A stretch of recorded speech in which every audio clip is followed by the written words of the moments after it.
বর বাড়িতে এলেই মনে হয় একটু ঘুরুঘুরি করি, কারণ একসাথে তো সেভাবে আমাদের কোথাও বেড়াতে যাওয়া হয় না। তাই আমরা তিনজনে চলেছি আমাদের কাছেই একটা ট্রেন্ডসে। ও বললো চলো একটু ঘুরে আসি, কিছু শপিং টপিং করে আসি। কিন্তু আমার বিশেষ কিছু কেনাকাটা ছিল না, আর আমার ছেলেরও ছিল না। তো ও বলছে চলো একটু নিজের জন্যও ঘুরে আসি আর একটু বাইরে হাওয়া খেয়ে আসি। আমি বললাম চলো একসাথে, যেমন বলা তেমন কাজ। তাই আমরা চলেছি বাইকে, তিন সঙ্গীতে আমরা চললাম। তো আমাদের কাছেই কিনারে ট্রেন্ডসে গেছি।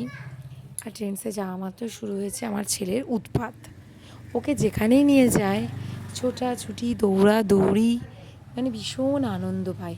আসলে সারাক্ষণ বাড়িতে একা থাকে, আর ওর বা এলে তো খুবই আনন্দ পায়, বাকে ভীষণ মিস করে আসলে। তাই ঢুকেই ঢুকেই ও শুরু করে দিয়েছে।